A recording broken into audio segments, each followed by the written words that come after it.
우리 다 같이 요한계시록 16장 12절 한번 찾아보겠습니다. 요한계시록 16장 12절.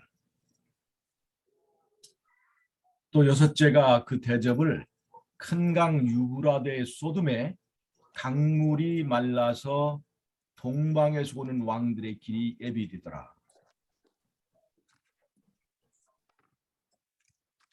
자, 여기 계시록 16장 12절에서 강물이 말라서 동방에서 오는 왕들의 길이 예비되더라 하는 얘기가 지금 있죠. 여기서 동방에서 오는 왕들은 좋은 왕입니까? 나쁜 왕입니까?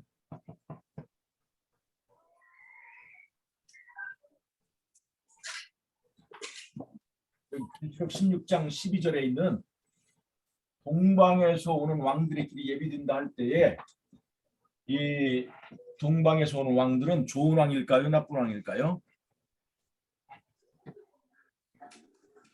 자, 이 왕들을 모아서 14절에 보면 저희는 귀신의 영이라 이적을 행하여 온천하 임금들에게 가서 하나님 곧 전능하신 이의 큰 날에 전쟁을 위하여 그들을 모으더라, 그런 얘기가 있죠. 이런 걸 보면 동방에서 오는 왕들은 좋은 왕일까요? 나쁜 왕일까요?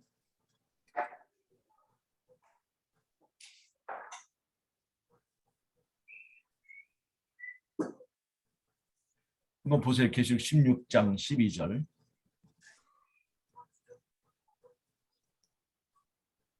동방에서 온 왕들의 길이 예비되더라. 자, 14절은 분명히 나쁜 왕입니다. 저희는 귀신의 영이라 이적을 행하여 온 천하 임금들에게 가서 하나님 곧 전능하신 이의 큰 날을 전쟁을 위하여 그들을 모으더라, 그렇게 얘기를 하고 있죠. 14절에 있는 이 온천하 임금들은 여호와의 날에 전쟁을 위해서, 아마겟돈 전쟁을 위해서 귀신의 영이 든 편에 있는 왕들입니다. 계시록 16장 14절은.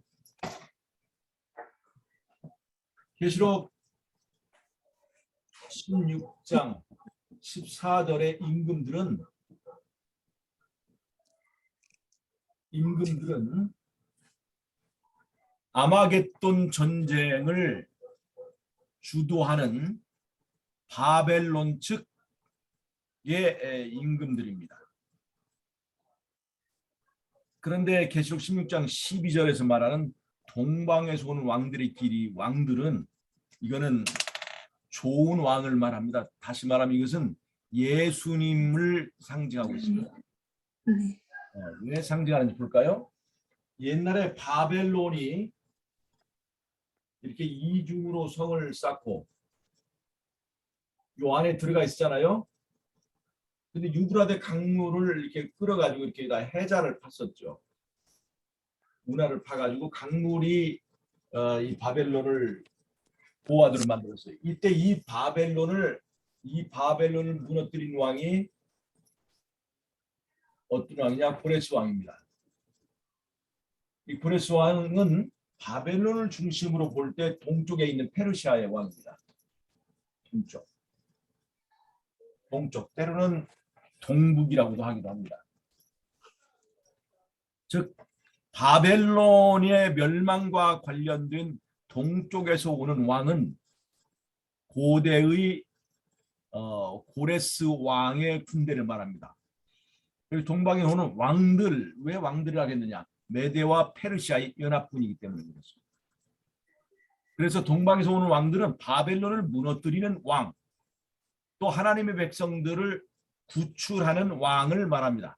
즉 예수님을 말하는 거예요. 예수님의 재림을 위해서 길이 예비된다는 얘기입니다. 그런데 여기서 강물이 말라서 동방에서 오는 왕들의 길이 예비된다. 강물이 마른다는 것은 무엇을 말하는 거냐? 도대체 우리는 어떻게 이것을 해석하냐? 신장로님, 여기서 강물이 마른다는 것이 무엇을 말하는지 혹시 생각나시는 게 있습니까? 예, 강물이 강물이 마른다는 것은 무엇을 의미하는 사건이죠? 어, 뭐, 뭐 지지를 뭐 중단한다든지 아, 아니면 예예예, 예, 예, 그렇죠. 그렇게 보는 예, 거죠. 예. 계시록 17장에 보면 1절에 또 일곱 대접을 가진 일곱 천사 중 하나가 와서 내게 말하여 가로되 이리 오라. 많은 물 위에 앉은 큰 음녀에 받을 심판을 내게 보리라. 계시록 17장은 음녀인 바벨론의 심판을 말하는 장인데, 여기서 이 바벨론이 많은 물 위에 앉았다고 그랬죠. 유브라데 강물을 깔고 앉았기 때문에 그렇습니다. 그래서 이 물은 무엇을 말하느냐? 16장, 17장 15절에 그 자기 스스로 유권 해석이 있습니다. 또 천사가 내게 말하되 네가 본 바 음녀에 앉은 물은 백성과 무리와 열국과 방언들이니라. 즉 여기서 음녀인 바벨론이 깔고 앉은 물은 뭘 말하는 거예요? 백성들의 지지를 말하는 겁니다. 백성들의 지지. 여기서 음, 어, 이런 식으로 즉 계시록 17장 1절에 이 음녀가 물이 앉았다. 근데 17장에서 말하는 이 물은 뭐냐? 많은 무리와 열국과 방언과 백성이다. 즉 다른 말로 하면 많은 지지 세력을 말한다 이 말입니다. 그런데 자, 계시록 17장에 그렇게 되어 있는데 그럼 여기서 물이 마른다 하는 건 뭐냐? 우리는 그렇게 생각합니다. 물이 마른다. 우리는 이제 마지막 때에 바벨론에 대한 백성들의 지지가 사라져서 갑자기 이 백성들이 그들에게 거짓을 가르친 종교 지도자들에 대하여 돌을 던지는 사건이다. 이렇게 얘기를 하고 있습니다. 이것이 우리 재림교에서 지금 일반적으로 가르치는 거의 이의가 없는 그런 이야기죠. 근데 이것이 맞는 얘기일까요? 영적 기근. 예, 그래 집사님이 지금 기억하시지? 오늘은 이제 그걸 얘기하려고 그러는데, 자, 계시록 16장 12절을 보면요, 이렇게 동방에서는 왕들끼리 예배이 된다고 했죠. 근데 14절에 보니까 저희는 귀신의 영이라 이적을 행하여 온천하 임금들에게 가서 하나님 곧 전능하신 이의 큰 날의 전쟁을 위하여 그들을 모으더라 그랬죠. 그러니까 강물이 마른 다음에 그들이 모아져요, 안 모아져요? 모아지겠죠. 모아지고 있는 거죠. 네. 속임을 당하고 있어요, 안 당하고 있어요? 그렇죠. 현대 바벨론 속임을 당하고. 속임을 당하고 있는 거죠. 네. 이게 지금 아마겟돈 전쟁을 위해서 백성들을 속이는 건데 아직도 속여지기 때문에 아마겟돈 전쟁을 준비하는 거란 말이에요. 네. 그러면 지도자들을 돌로 친다는 사건은 이 아마겟돈 전쟁이 이후의 사건일까요? 이렇게 전쟁을 준비하는 단계에서 그 백성들의 지도자들에 대한 지지가 말라버린 것일까요? 지도자들이 두 번째. 그 전쟁이 끝나기 전에는 그 전에는 지금 이 귀신의 영들이 완전히 사람들을 장악하고 있어야 맞는 거죠. 네. 그래 맞는 거죠. 네. 아마겟돈 전쟁을 하려면 이 귀신의 영이 세상을 장악하고 있어야 돼요, 안 해야 돼요? 해야죠. 장악하고 있어야죠. 그러면 네. 장악하고 있는 상태에서 아직도 속임을 당하고 있는 상태에서 이 지지자들의 지지가 마를까요, 안 마를까요? 멸망이죠. 멸망. 지지자들의 지지가 지금 말라 있는 상태입니까, 안 말라 있는 상태입니까? 말라 있는 상태. 아니죠. 아니 마르고 있는 상태예요. 아직 아니에요. 지금 속임을 당하고 있잖아요. 속임을 당하고. 속임을 당하고 있으면 전폭적으로 지지를 하고 있어요, 안 하고 있어요? 하고 있어요. 전폭적으로 지지를 하고 있어요. 네. 그러니까 우리 교회에서 하는 일반적인 해석은 이 문맥과 전혀 맞지 않습니다.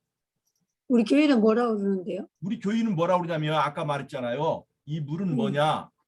네. 바벨론 물 위에 있는데 그 물은 뭐냐? 15절에 7장 17장 15절에 분명히 얘기했죠. 이 문은 네. 많은 무리와 일국과 방언과 백성이다. 다른 말로 하면 바벨론을 지지하는 지지 세력이다 이 말이에요. 그런데 우리 그거는 교회에서는 현대 바벨론이 멸망이라고 그러지 않아요? 이게 말하는 거. 멸망인데 여기서 네. 물이 마른다는 것을 우리는 예를 들자면 성교학교 저기 저 요한계시록과 다니엘 거기 해석할 때 우리는 이것을 네. 어떻게 해석하냐면 유브라데스 강물이 마른다는 것은 계시록에서 마지막 때에 음, 바벨론이 그 거짓 가르침에 속았던 사람들이 마지막에 이제 안식일이 폐지지 않았던 것과 그들이 가르치는 것이 틀렸다 하는 것을 깨닫고 저들이 우리를 속였구나 하고 너희들 때문에 우리가 멸망받게 되었으니까 너희들이 죽어야 된다 하고 돌을 던지는 사건이라고 얘기하는 거예요. 자, 여기서 동방에서 오는 왕들의 길이 예비 드는 강물이 마르는 사건이 지지자들의 지지가 말라지는 것이라고 한다면 아마겟돈 전쟁이 성사가 되겠느냐 안 되겠느냐 하는 얘기입니다. 성사가 되겠어요 안 되겠어요? 백성들의 지지가 다 말라버렸는데 어떻게 이 천하 임금들을 속이고 또 전능하신 이의 큰 날에 전쟁을 위해서 사람들을 모으는 일이 가능하겠느냐 이 말이에요. 안 되죠. 안 되죠. 안 되죠. 이때는 그래서 끝날 때잖아요. 그렇죠. 예, 그래서 끝났죠.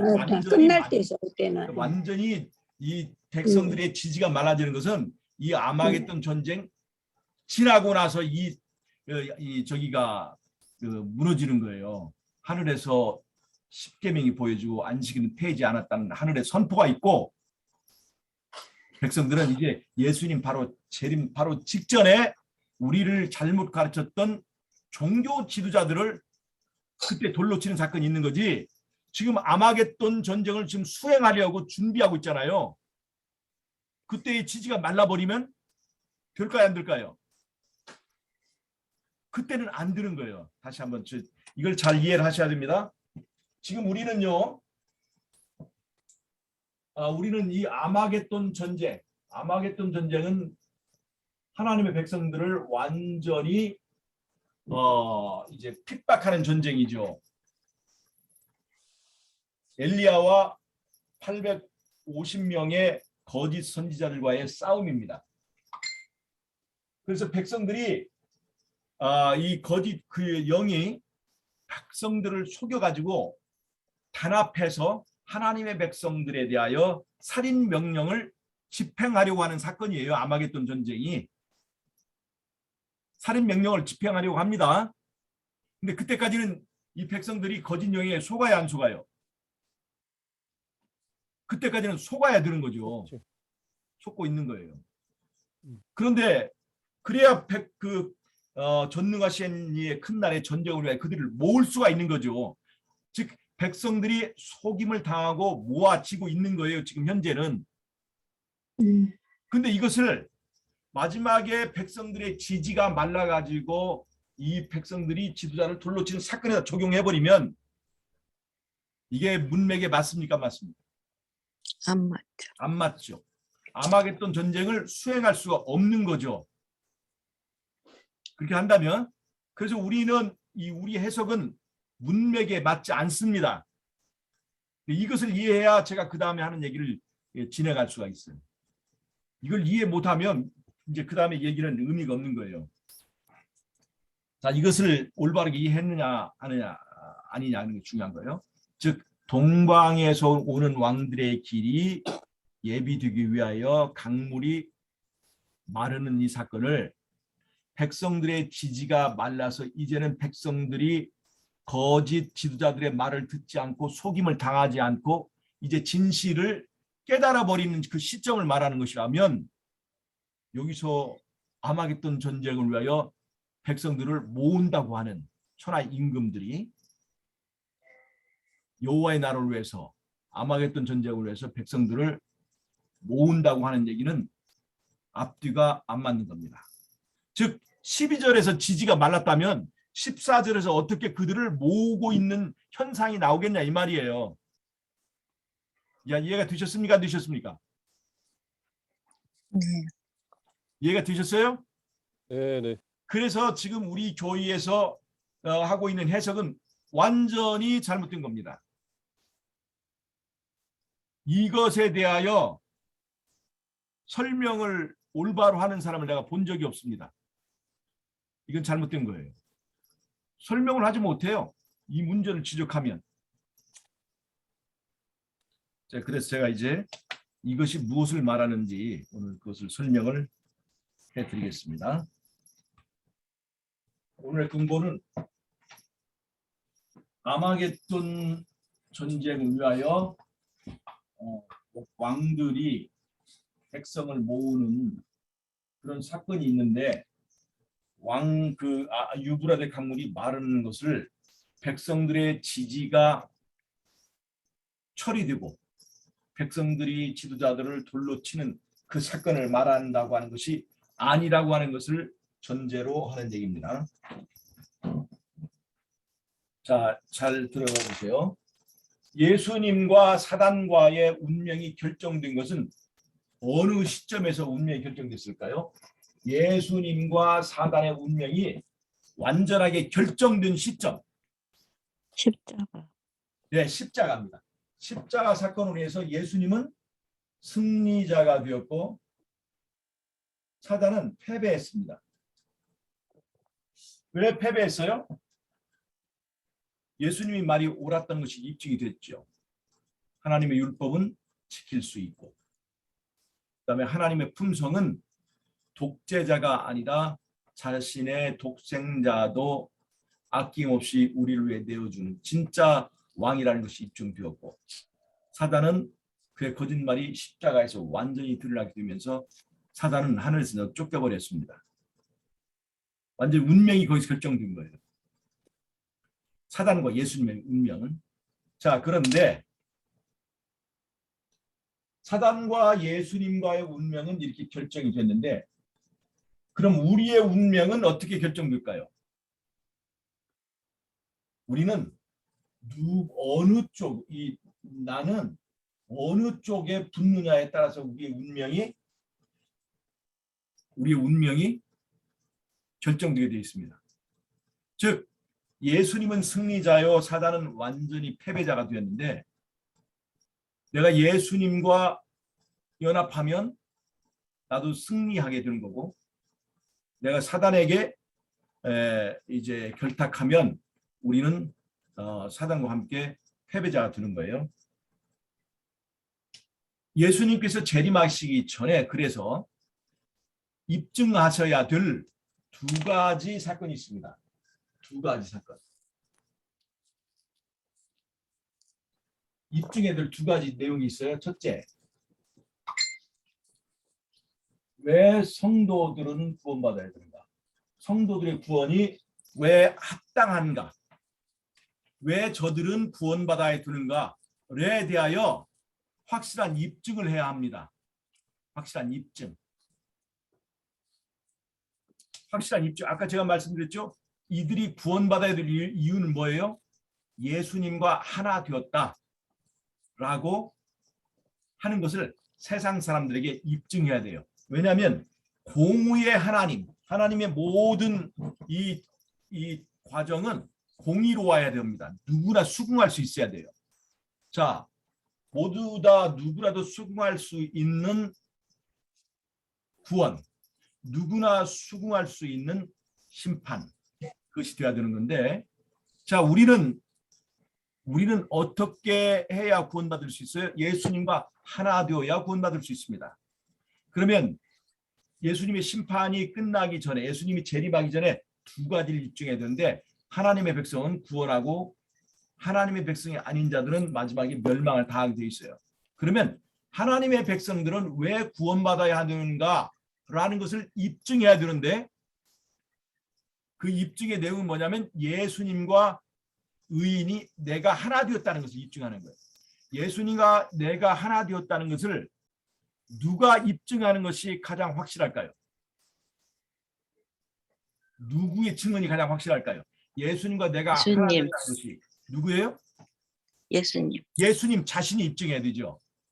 바로 그것이 바로 뭐냐? 성령을 받는 것입니다. 누든비 성령이에요. 즉 예수님과 내가 하나 되었다는 것을 성령 받음으로 입증합니다. 즉 이게 무슨 말이냐? 성령은 예수님과 내가 완전히 하나 된 상태를 말합니다. 완전히 하나 된 상태. 그래서 예수님이 나와 일체 한 몸이 됐어요. 그래서 나를 보면 누가 보여요? 예수님이 보이는 거예요. 즉 내 안에서 나와 하나가 된 예수님이 이 사람은 나와 하나가 되었다는 것을 내 안에 임재하신 예수님이 직접 증언하는 겁니다. 그래서 마지막에 구원받는 사람들은 누든비 성령과 결합해야 되는 거예요. 마지막 구원받는 사람들은요. 마지막에 구원받는 사람들은 14만 4천 뿐일까요? 14만 4천 외에 또 많은 사람이 있을까요? 많은 사람. 14만 4천 외에 더 있습니다. 그래서 성령은 14만 4천만 받는 것이 아닙니다. 구원받는 모든 사람에게 있게 되는 거예요. 그래서 이 느든비 성령이 임하는 것은 예수님께서 구원과 심판을 예수님의 자의대로 결정하는 것이 아니라 완전히 공의, 누구라도 인정할 수밖에 없는 확실한 증거를 제시하면서 집행하는 거라는 것입니다. 우리를 편애하지 않고 완전히 누구라도 인정할 수 있는 구원을 주시기 위해서 예수님과 내가 하나 되는 것을 예수님 자신이 내 안에서 이 사람은 내 것이다 라고 하는 증거가 되시는 거예요. 그것이 바로 느든비 성령을 받는 것입니다. 성령을 받는 거예요. 확실해요? 안 확실해요? 그것이 첫 번째 예수님 재림하시기를 해야 되는 거예요. 자, 이제 구원받는 성도들의 문제가 해결이 되면 이제 은혜 시가 끝납니다. 은혜 시가 끝났어요. 그 예수님 재림하기 전에 또 하나 집중해 드릴 것이죠. 왜 이 악인들은 죽어야 되는가를 입증해야 돼요. 이들이 미운 털이 박혀서 사적인 감정으로 죽이는가, 아니면 정말 누구라도 인정할 수밖에 없는 그러한 심판을 베푸시는가. 자, 이제 은혜 시기가 끝났습니다. 은혜 시기가 끝나면 이 악인들을 위한 중보가 있을까요, 없을까요? 없죠. 그러면 그 악인들에게서 이제는 성령이 철수할까요, 안 할까요? 철수. 완전히 성령이 거두어집니다. 은혜 시기가 끝나면. 그러면 성령이 거두어지기 전, 은혜 시기가 끝나기 전에는요, 아직 내가 죄를 짓고 있지만 아직도 성령의 호소가 내게 들려요, 안 들려요? 나를 위하여 중보하시는 성령의 음성이 있어요, 없어요? 내 귀에. 죄를 지으면 너 그 죄 지으면 안 돼. 죄 지으면 영원히 생명을 잃어버릴 수 있다. 돌아와라. 돌아와라. 하나님께서 너를 기다리신다. 돌아오면 된다. 하고 나에게 호소하는 음성이 성령이 거두어진 다음에 들릴까요, 안 들릴까요? 안 들려요. 들리지 않습니다. 완전히 성령이 떠나갑니다. 완전히 성령이 떠나가요. 그리고 나서 이 땅에 재앙이 내리기 시작해요. 성령의 위로가 전혀 없는 상태에서 재앙이 땅에 대한 재앙, 그 다음에 바다에 대한 재앙, 강물에 대한 재앙, 그리고 해에 대한 재앙, 그 다음에 짐승의 보좌에 대한 재앙, 이런 재앙들이 계속 되면서 사람들의 마음속에 이제까지 없던 허전함이 느껴지는 거예요. 즉 이때까지는 자기가 사는 재미가 뭐 텔레비 보는 재미, 세상에 돈 버는 재미, 공부하는 재미, 여러 가지 재미가 있어서 그것이 내 삶을 지탱해 줄 어떤 원동력이 생각했는데, 이렇게 재앙이 계속되니까 이런 속에서 세상이 줄 수 없는 어떤 평화를 막 갈급하게 됩니다. 그래서 6번째 재앙이 나와요. 그때 하나님께서 6번째 재앙을 내려요. 이것이 뭐냐? 강물이 마르는 건데, 이 강물이 마른다는 것은 사람들의 마음속에 영적 갈망이 생기는 거예요. 영적 갈망. 그게 소위 말하는 영적 기근입니다. 자, 영적 기근 한번 보겠습니다.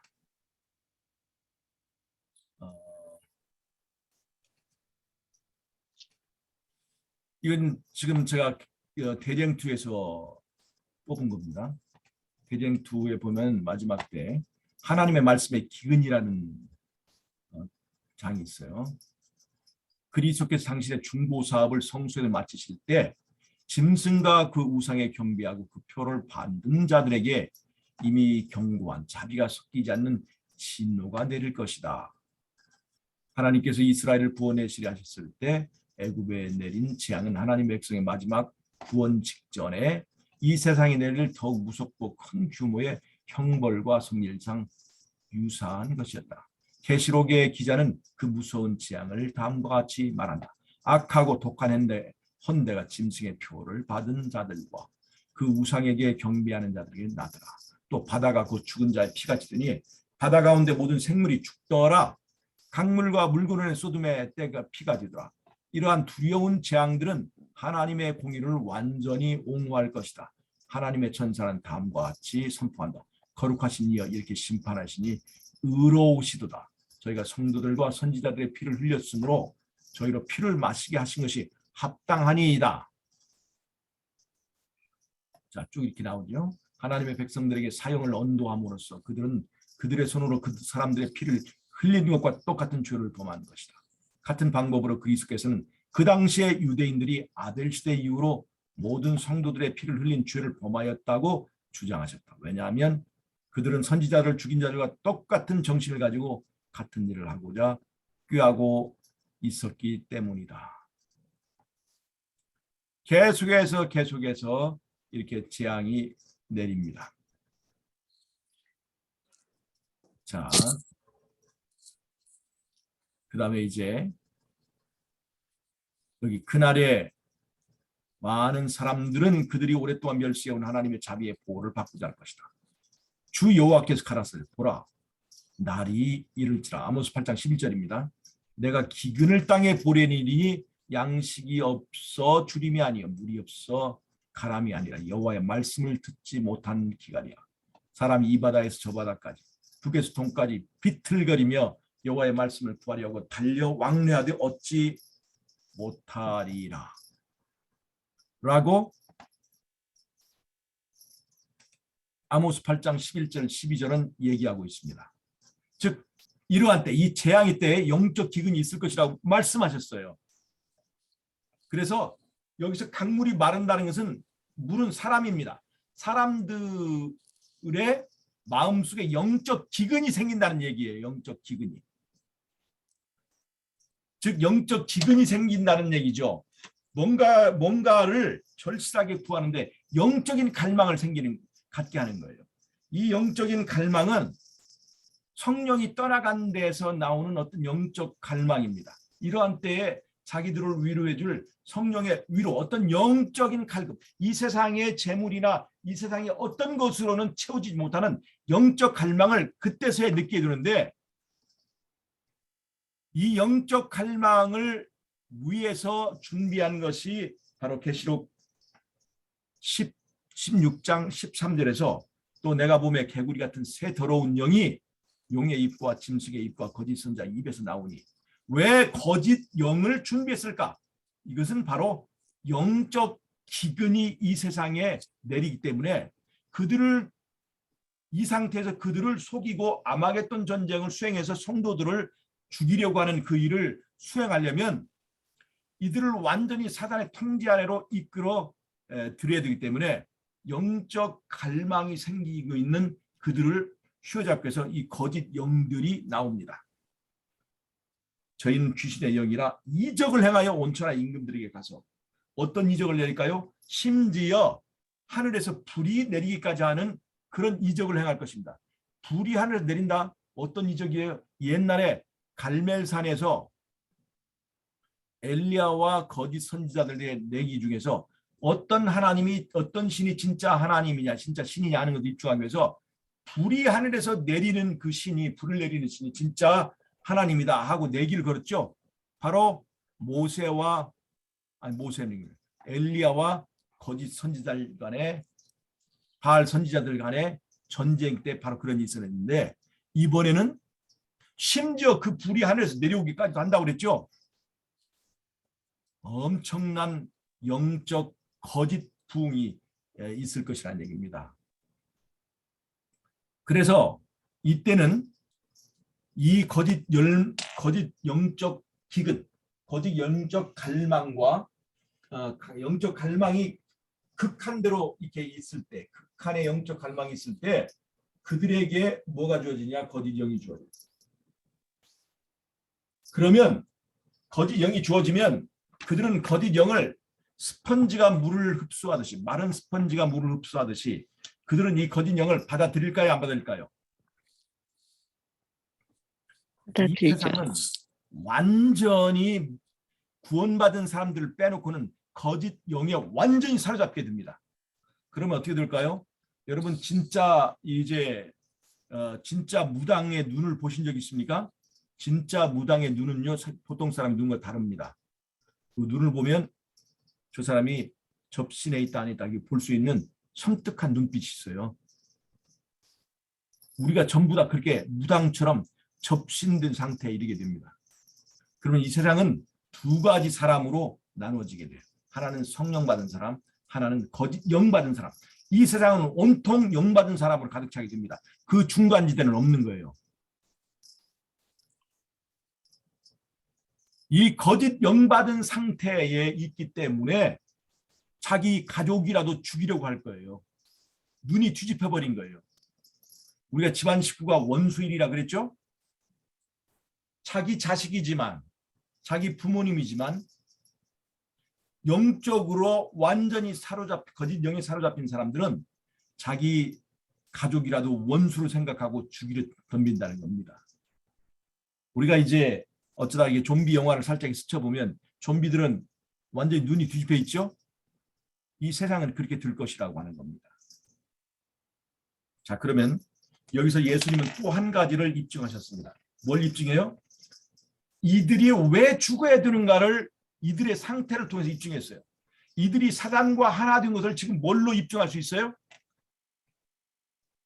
이들이 완전히 사단과 하나 된 것을 사단의 영으로 점령된 사단의 영, 거짓 영으로 그들을 사로잡은 거짓 영으로 그들이 누구의 사람인가를 나타낸다 이 말입니다.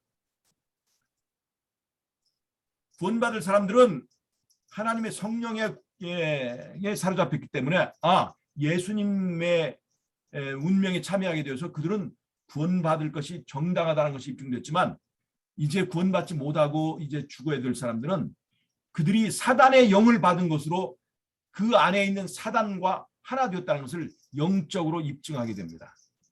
그것이 바로 계시록 16장 12절에서 16절까지 있는 이 6번째 재앙의 때에 이 일이 이루어지게 됩니다.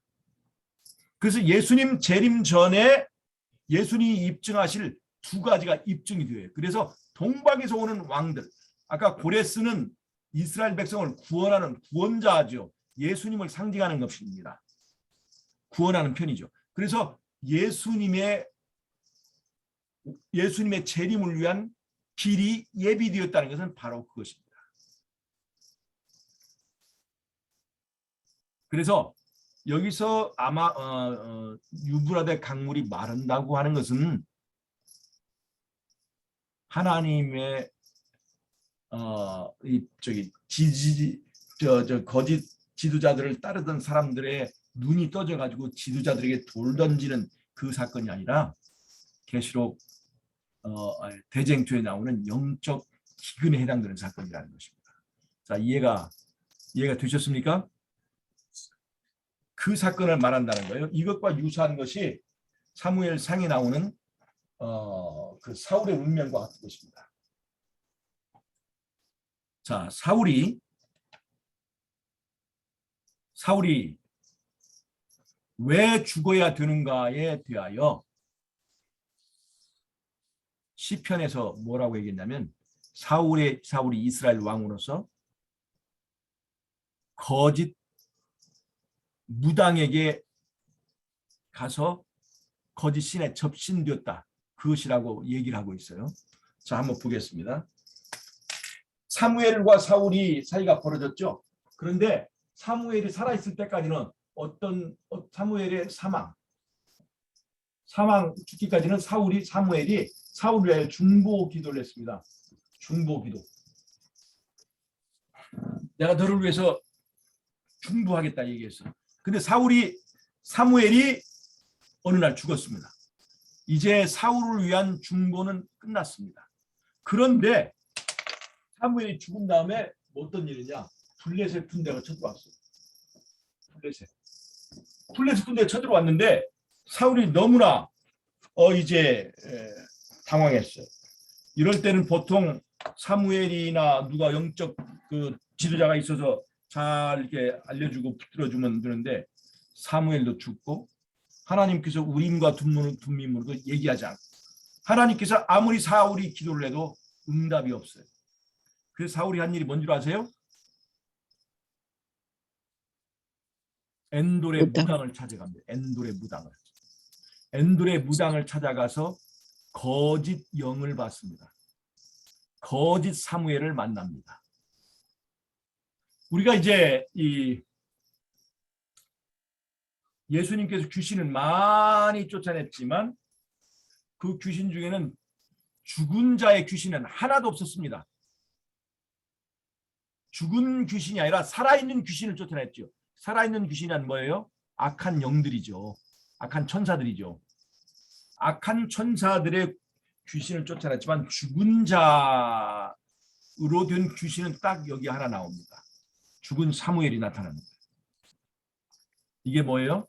이게 거짓 영입니다. 현혹하는 힘이 있을까요? 없을까요? 사울이 사무엘을 얼마나 잘할까요? 그런 사울이라도 완벽하게 속여버릴 수 있도록 그 내용도 얼마나 정확한지 모릅니다. 이 거짓 영이. 그것처럼 마지막에 불이 내리고 그들의 입에서 예언을 하고 그들이 말씀을 증거하고 마지막 때 거짓 영은 엄청나게 사람을 현혹하는 힘이 있을 거란 얘기예요. 사울의 운명과 같습니다. 중보가 끝나고 사건이 터지고 그 다음에 거짓 영을 받게 됩니다. 그것 때문에 사울은 죽어야 될 이유가 된다 하는 것과 일치합니다.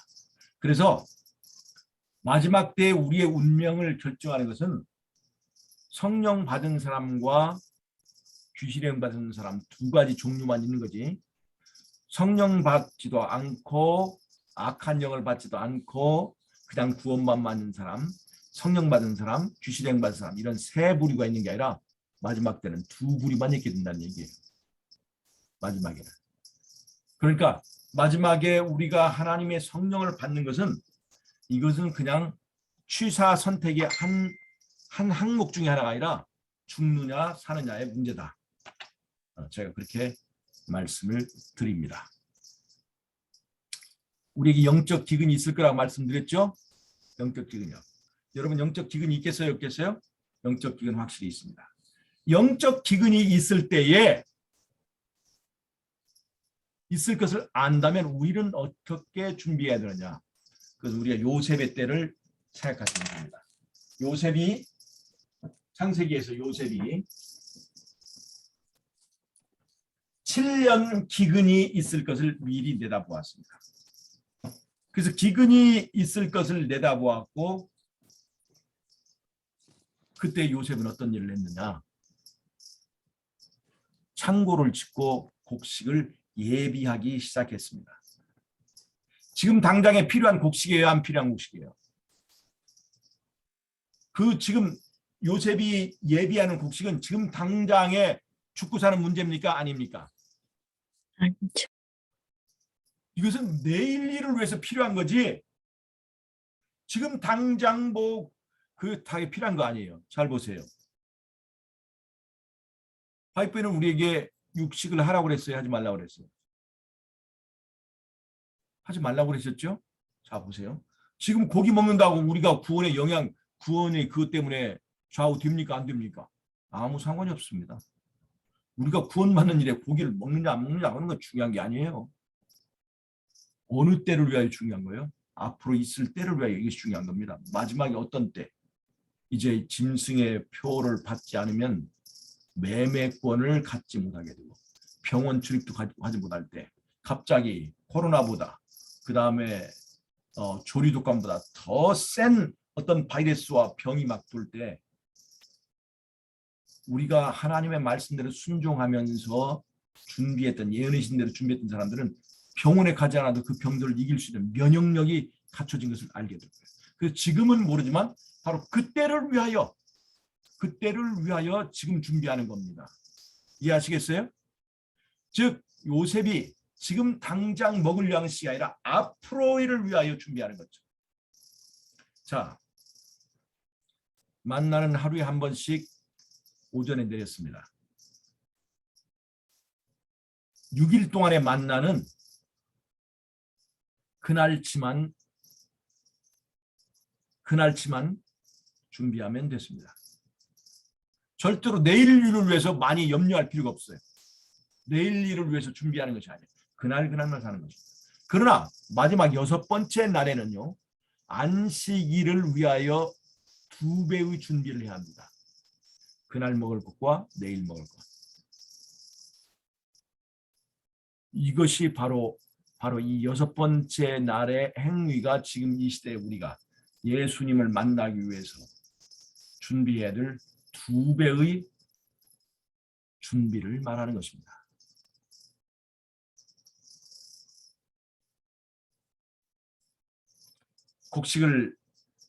창고를 짓고 곡식을 모았습니다.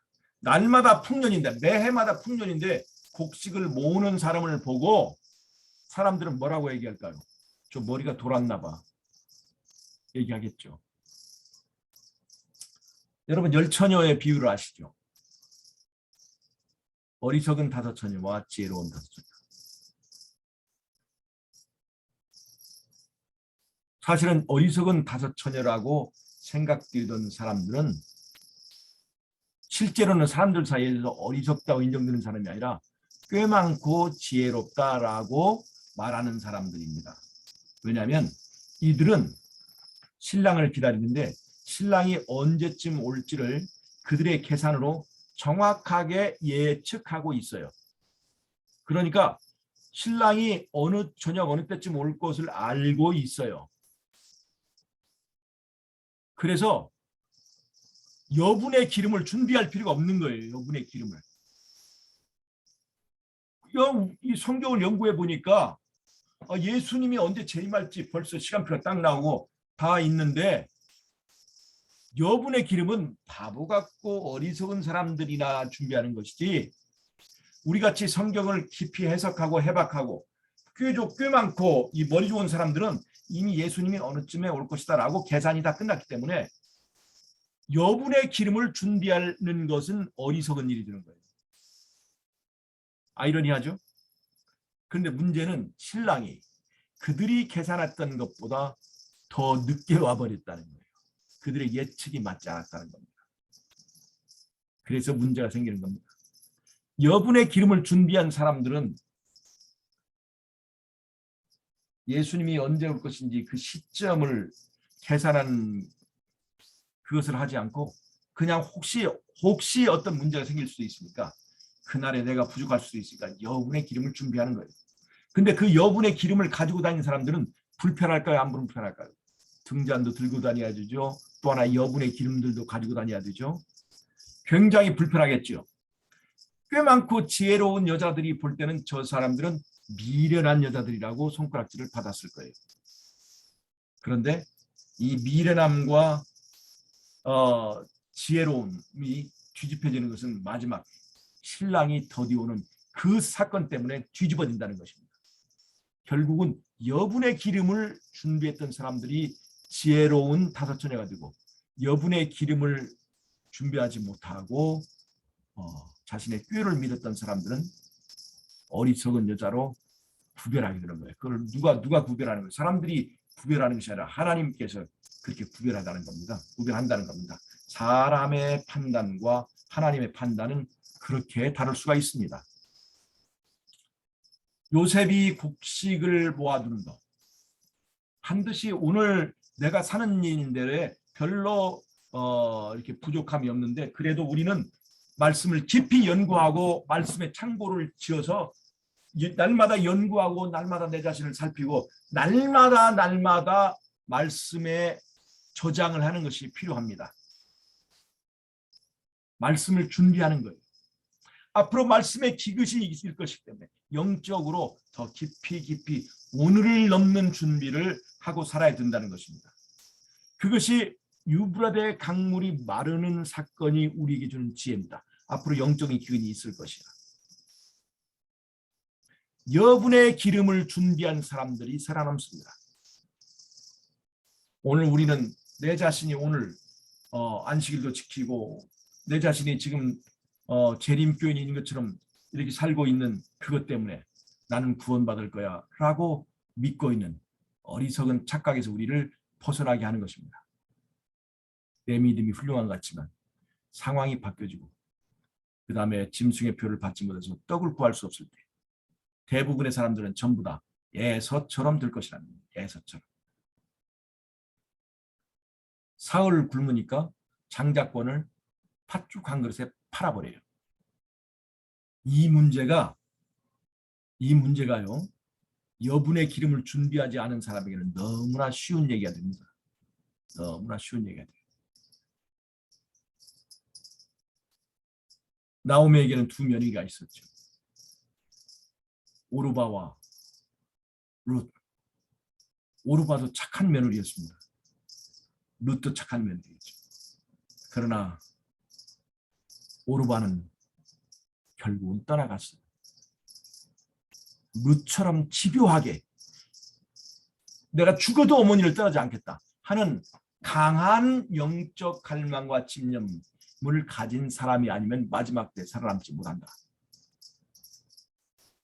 준비하지 않는 사람은 절대로 살아남지 못한다 하는 것을 가르쳐주는 것이 앞으로 있을 영적 기근을 말하는 유브라데 강물이 마르는 사건을 통해서 우리가 이제 생각해야 될 중요한 내용이라는 것을 제가 말씀을 드립니다. 오늘은 계시록 16장 12절에 유브라데 강물이 마르는 그것의 의미를 설명을 했습니다. 혹시 여기에 대해서 궁금하거나 질문하실 것이 있으면 질문을 하시고 마치도록 하겠습니다. 아까 처음에 이야기하신 거요. 예. 유브라데스 강이 마른다는 의미는 지도자들이 잘못해서 그 지도자들에게 돌을 던진다라고 그렇죠. 그 사건이 있어요. 이렇게 대쟁투에 나옵니다. 마지막. 어디에요? 어디? 대쟁투 뒤에? 대쟁투에 이 예. 백성들이 예. 그 거짓을 가르쳤던 지도자들이 자기들이 속았다는 걸 알고 네, 그들을 그거 친다는 나오죠. 얘기가 네. 나와요. 근데 이게 지금 현재 우리 교단에서 설명이 그거다 이거죠. 네, 그렇죠. 그것 거기다 적용합니다. 근데 거기다 적용하면 안 돼요. 근데 그게 다 포괄된 거 아니에요? 이 유브라데스 강물이 마른다는 거는 네.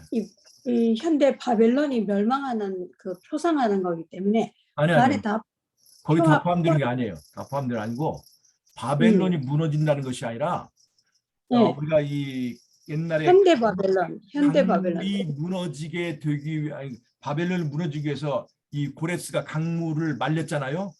그렇죠. 그것이 유브라데 강물이 마른다는 거예요. 강물이 말랐는데 그것은 마지막 시대에 하나님께서 영적 기근이 있게 만든다는 거예요. 영적 기근은 뭐냐?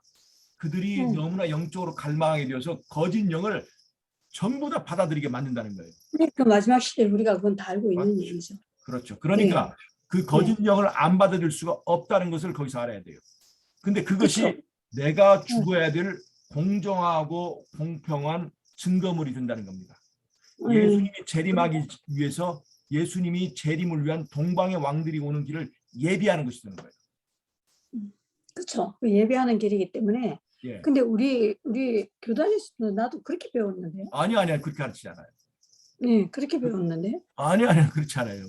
그건 우리가 이제 그 성경학교 통신 과목에 있는 계시록이나 다니엘의 강의는 절대 그렇게 하지 않고 백성들의 지지가 처리되어서 지도자들을 향하여 돌을 던지는 사건이다라고 그렇게 연결시켜서 얘기를 하는 거예요.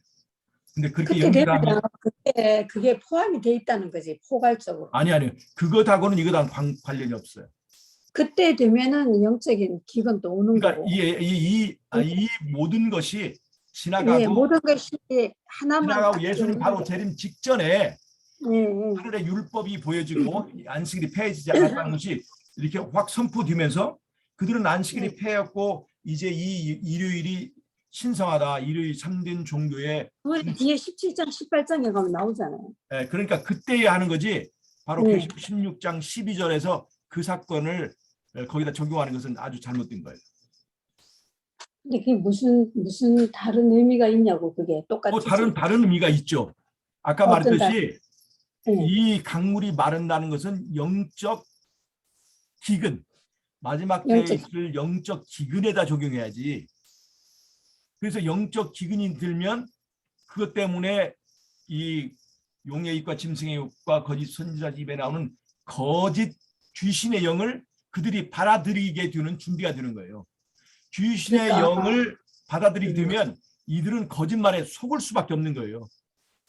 그러니까 우리가 하나님의 말씀을 진실하게 이렇게 잘 받아들이고 잘 모르면은 예. 우리가 그때는 진짜 어떤 그 영적인 기근이 왔을 때는 그 다 포괄적으로 그렇게 이게 마지막 이게 사건을 포괄적인 것으로 말하면 안 돼요. 이거는 그렇게 돼 있잖아요. 이건 영적 기근에서 이 거짓 영을 받아들이기 위한 준비 작업으로 적용을 하고, 즉 속일 수 있도록 만든 거고, 아까 말했듯이 백성들의 지지가 처리된다는 것은 이제 속이는 것이 완전히 깨어나는 거예요. 영적으로 예. 거짓에 들어가는 거는 지금도 마찬가지예요. 지금도 마찬가지로 우리가 잘못 해석하고 잘못하거나 뭘 하면은 영적인 그 거짓 상태에 들어가 있는 거예요. 그것도 지금도 그렇지만 예. 그때는 지금도 마찬가지. 근데 지금이 마찬가지이기 때문에 그 마지막 때 가서 사람이 특별하게 바뀌지 않아요. 특별하게 바뀌지 않기 때문에 지금 그러한 상태가 그때 가서 그게 굳어진다는 것뿐이에요. 그러니까 굳어지는 건데, 네. 특별히 하나님께서 그들에게 영적 갈망을 그러지 심어준다는 않기 거예요. 위해서 우리가 하나님 예, 앞에 예, 굉장히 예. 이렇게 그 그때 말씀을 우리가 성령을 받고 준비되지 네. 않으면 아무리 그쵸. 오늘 우리가 100번을 공부해도 그때 다 거짓 영을 받을 수밖에 없어요. 성령이 그때 물론 늦은빛 성령을 그때 받겠지만 성령이 평상시에 없는 성령이 갑자기 주어지는 건 아니거든요. 안 되죠. 예. 그리고 성령은 그 전에 갑자기 끝났어요. 절대 갑자기가 아니라고. 그래서 성령은 그 저는 전에 끝납니다. 저는 제가 이 재림교회 들어와서 배운 게 그거예요. 이 마지막 사건은 다 포괄적으로 포함되어 있는데 딱 이게 앞섰다 뒤섰다 할 것이 아니라 우리 오늘날의 행적이 하나하나 쌓여가서 마지막 날에 그것이 어느 날 핵심이 됐을 때 그게 터지는 것이지, 그게 딱 마지막에 그게 될 것 하고 그렇게 구분을 하면은 이 신앙생활이 굉장히 예를 들자면 재앙이 지금 7개의 재앙을 말하잖아요. 그 하나의 여섯 번째 재앙을 말하는 거예요. 그 재앙을 말하는데 예를 들어 첫 번째 재앙이 땅에 내리면서 온갖 헌대와 그 병이 생기는 거잖아요. 지금도 헌대가 있고 병이 있어요, 부분적으로. 그러나 그때는 거의 전 세계적이고 완벽하게 지금과는 비교할 수 없는 정도로 재앙이다라고 내릴 정도로 일상적인 과는 전혀 다른 현상이 내린다는 거예요. 지금도 영적 기근도 있고 하지만 그때는 특별히 이미 은혜 시기가 끝난 다음에 성령이 거두어진 다음에 그 현상이 일어난다는 것 때문에 그게 특별한 거예요. 네, 성경을 연구하는 건 좋지만 이거 굉장히 있잖아요. 이게 잘못하면은 굉장히 그런 어려움이 와요. 그래서 제가 생각하기에는 우리 이 말씀을 보면 다 알 수가 있어요. 누구라도 정말 하나님한테 진실하게 기도하면은 또 이렇게 가르치시는 분이 있고 하면은 자기가 성령이 자기 마음을 가르쳐 주시는 것도 있고 문맥상으로 봐도 알고. 근데 딱 이제 우리 고장로님이 말씀하시는 거는 우리 교단에서는 그렇게 설명을 하지 않는다. 이제 저는 지금까지 배워온 게 그거예요. 아니요, 저는 저는 성경학교 그렇게 제가 주의 복음 성경 이것도 갖고 있는데 제가 거기도 그렇게 돼 있지 않아요. 아니, 우린 그렇게 알고 그렇게 기억하고 있다. 그렇게 했다면 영적인 기근이 그렇게 온다는 것도 알고 영적 있고. 기근에 대해서는 대쟁투에 분명히 얘기를 하고 있어요. 네, 그러나 예, 문제는 계시록 16장 12절의 사건을 영적 음. 기근에 연결시키지 않는다는 거예요. 그래서 나는 이제 다 좋아요. 이렇게 우리가 이런 거 논쟁도 할 수 있고 이렇게 다 좋은데 우리가 말씀만 갖고 논쟁을 해야지 이 교단까지 들먹이면 그거는 장로님도 근데 왜 어떤 이것을 누가 말하냐면 네, 우리가 이제 교단에서 교리는 예를 들어 네. 27개 교리, 이 네. 교리는 이런 것이 형성될 때 하나님이 직접 개입해서 이렇게 하시지만 네. 그것 외에 어떤 네. 해석은 네. 전혀 그 연구의 대상이고 또 발전되어 가는 내용이지 네. 그런 것은 그러니까 그래 이제 우리가 이 그런 교단의 연구를 할 주류 때 해석이다 이렇게 생각하시면 돼요. 그러나 음. 그것이 그 교단의 그 어떤 그 하나님의 권위를 하는 건 아니에요. 그냥 교단의 학자들의 해석일 뿐이라는 거예요. 학자들의 해석. 그건 교리로 이거는 우리 교리의 교리하고는 전혀 상관이 없습니다. 이거 유브라데 강물을 어떻게 해석하느냐 하는 것은 이 교단의 교리하고는 아무 상관이 없고 그냥 학자들의 주류 해석이 그렇다는 거예요.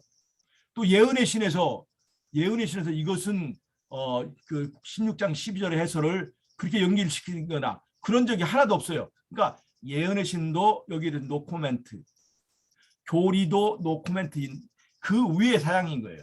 학자들의 주류 의견일 뿐이지 교단의 어떤 코멘트나 교단의 어떤 권위적인 기관을 통해서 결정한 것이 아니라는 거예요. 이해하셨어요?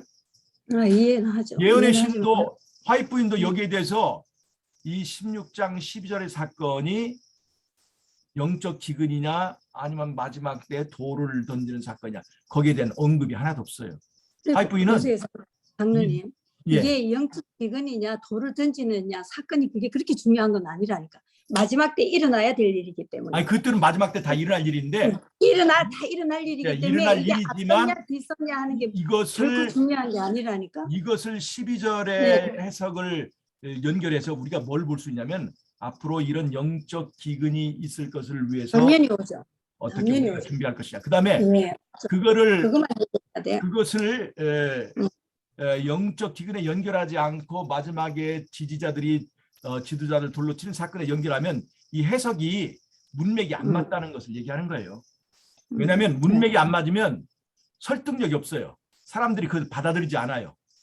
그러나 제가 이제 힘들어 지금 설명한 것은 바로 이렇게 얘기를 하면 그 모든 문맥이 다 맞아서 성경의 그 이해가 확실하게 된다는 것을 이제 말씀드리는 거예요. 아까 제가 말했듯이 16장 12절의 사건을 지도자들에 대한 지지의 철회로 해석을 해버리면 요한계시록 16장 12절에 그 말을 들을 때 이 모순된 것 때문에 사람들이 그것을 사용하지도 못하게 되는 거예요. 네, 사람 받아들이기 나름인데 그것도 어차피 지도자들한테 돌을 던지고 그거 하는 것도 일어나는 일이고. 아니 그 사건들 다 일어난다니까요. 그 네, 사건들은 다 일어나요. 자, 16장 12절에서 영적 기근, 그다음에 지도자들을 돌로 치는 사건 그건 예언의 신에 다 이미 됐으니까 그건 일어나는데 12절의 사건을 어디다 적용하느냐는 것은 지극히 해석에 관한 문제예요.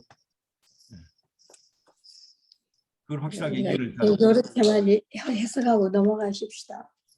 그러니까 제가 오늘 한 얘기를 나중에 제 동영상을 만들면 다시 한번 자세히 한번 들어보세요. 예언의 신에는 16장 12절의 해석이 어떤 사건이다 연관된 것이다 한 적이 하나도 없어요. 그 다음에 예언의 신에는 이런 사건이 있을 것이다만 얘기했어. 영적 기근, 그 다음에 지도자를 돌로 치는 사건 얘기했을 뿐이지 이것을 계시록 16장 12절 사건이 어떤 사건이다 말하는 것을 한마디도 없어요. 아마 와이프인이 그게 필요했으니까 그렇게 얘기하셨어요. 아니 그러니까 그것은 우리에게 해석의 문제라는 얘기예요. 해석의. 네, 그게 그렇게 필요했으니까 와이프인이 그렇게 기록을 해놨어요. 당연하죠. 그래서 이것은 만약에 그게 우리가 더 세부적으로 정말 막 이렇게 그거 할 것 같았으면 선지자가 반드시 아니 그러니까 그래서 이건 해석의 문제이고 그래서 이제 이건 내가 교단이라고 얘기했지만 이건 교단의 주류 학자들의 얘기일 뿐인데 이것을 마치 예언신의 권위의 예언신의 결정인 것처럼 받아들일 것은 안 된다는 것을 제가 말씀드리는 거예요. 알겠습니다. 네, 그렇게 그런 것들을 그래서 해주는 것이 성경 연구의 목적이죠. 예, 그렇죠. 우리가 서로 그 이렇게 솔직하게 나눌 수 있어야 돼요. 그래서 예. 예, 그래서 솔직하게 이 문제는 우리가 지나치도 않고 예. 모자라도 않고 예. 이 조심을 문제는 무슨 교단의 교리에 관한 것도 아니고 그다음에 예언의 신에서 어떤 것이다 이미 결정 내지 규정한 것도 아니고 근데 여기 예. 성경에는 분명히 그렇게 얘기해 놨어요. 예. 그 큰 강 유브라데 소돔의 강물이 말라서 동방에서 오는 왕들의 길이 예비되더라 하는 이 말은 전부 다 포괄적으로 다 되어 있는 거거든요. 그 사이에 무슨 일이 일어날 거며 그 사이에 어떤 일이 일어나서 세상이 어떻게 될 거라 하는 게 다 포괄적으로 해놓은 것이 여기 딱 강물이 하나가 말라서 어떻게 됐다 그게 아니었단 말이에요. 이 강물이 마른다 하는 거는 현대 바벨론이 멸망하기 위해서 멸망하는 조건 중에는 뭐가 있고 어떤 사건이 일어나서 어떻게 이루어질 거라 하는 그게 다 포함이 돼 있다는 얘기예요. 그러니까 잘 이게 보세요. 하나를 딱 잘라가 요거 하나 그렇게 되지 않았다는 아니야 얘기예요. 그게 아니라니까요. 네. 그 말 잘 들으셔야 돼요. 저기 동영상을 나중에 다시 한번 잘 네. 듣고 생각을 하세요. 이것을 예를 들어서 이 강물이 마른다고 하는 사건을 아까 말했듯이 지도자들을 돌로 치는 사건이라고 적용을 한다면 그 사건이 왜 동방에서 오는 왕들의 길을 예비한다고 하느냐. 이거는 아마 그 거짓 지도자들 있잖아요. 네. 속았기 때문에 그 가정에 동방의 왕이 올 때는 그렇지 않아요. 어때요? 그러니까 이 사건은 예수님과 수반하는 모든 사람이 올 때는 그때가 재림이잖아요. 아니, 그러니까 제가 이걸 장황하게 얘기를 한 거는 예수님이 재림하시기 전에 예수님의 심판이 정말로 공의롭다는 것을 입증하기 위해서 두 가지 그 입증이 필요하다고 얘기를 했잖아요. 하나는 좋았어요. 그 저기고 또 하나는 누구와 그러니까 우리가 누구와 하나 되었는가를 뭘로 판정한다? 영적으로 판정한다. 그럼 이 두 사건이 이루어지기 위해서 이 늦은 미성령은 은혜식이 끝나기 전에 이루어지는 거고 그 다음에 이 귀신의 영을 받게 되는 것은 바로 이 영적 기근과 연결되어서 그때 이루어진다는 것을 내가 설명하는 거예요. 나중에 내가 그러니까 이게 아까 얘기했잖아요. 제가 처음에 시작할 때 이 문제를 처음에 있는 이 문제를 올바르게 파악했냐 아니냐에 따라서 이 공부의 진도가 나가느냐 안 되느냐 하는 것이 중요한 거예요. 근데 이 문제를 거의 생각해 보지 않았기 때문에 지금 내가 처음에 말한 그 설명한 것을 지금 이제 제대로 이해하려면 좀 시간이 필요해. 그러니까 나중에 제가 동영상 또 만들어 올리니까 그걸 한번 잘 읽어보시고 제가 왜 이 문제를 지적했는가 하는 것을 성경을 보면서 한번 잘 좀 확인을 해주세요. 그러시면 네. 그리고 이것은 예언의 신의 견해와 그런 거는 아무런 관련이 없다는 것을 제가 말씀드려요. 예언의 신에는 영적 기근 사건도 있고 지도자들을 돌로 치는 사건도 분명히 있지만 이 사건들이 계시록 16장 12절의 사건과 연결되었는지 여부는 전혀 언급이 없다는 것. 그것을 제가 말씀드립니다. 나중에 동영상을 다시 한번 들어보면서 그 다음에 그 성경을 보면서 한번 보세요. 제가 말한 것을. 신장모님 이해가 되십니까? 예. 잘 이해하셨어요? 이게 제가 처음에 이제 얘기했던 문제를 올바르게 파악을 해야 돼요. 문제를 잘 파악을 해야 제 설명이 지금 이것이 의미가 있는 거예요. 아시겠습니까?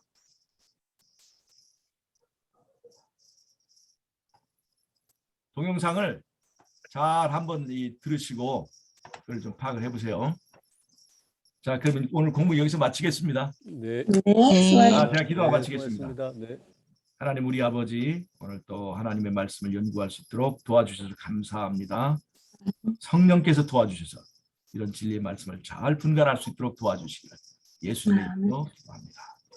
아멘. 제가 동영상 올려서 감사합니다. 올 테니까 다시 한번 천천히 듣고 공부들 하세요. 네. 알겠습니다. 자, 안녕히 계세요. 네. 안녕히 가세요. 예.